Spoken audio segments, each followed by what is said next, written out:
আমাদের গ্রামের মসজিদটি আগে পাঞ্জেগানা মসজিদ ছিল, বর্তমানে এটিকে জামে মসজিদ করা হয়েছে। মসজিদের আয়তন অনেক সংকীর্ণ হওয়ার কারণে জুমার নামাজের দিন মুসল্লিদের জায়গা হয় না। এখন আমার প্রশ্ন হচ্ছে, এই মসজিদে একাধিক জুমার নামাজের জামাত করা যাবে কি?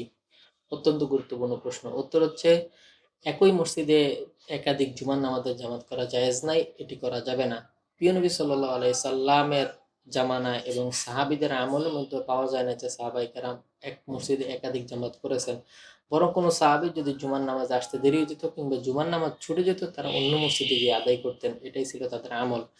যদি এমন হয় যে মসজিদে মুসল্লিদের জায়গা হয় না, তাহলে মসজিদের ছাদে কিংবা মসজিদের সামনে যদি রাস্তা থাকে, মাঠ থাকে, সেখানে আদায় করবে।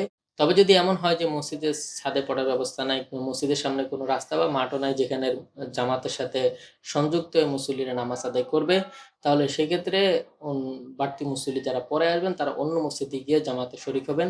কিন্তু এক মসজিদে একাধিক জুমার নামাজের জামাত করা জায়েজ হবে না।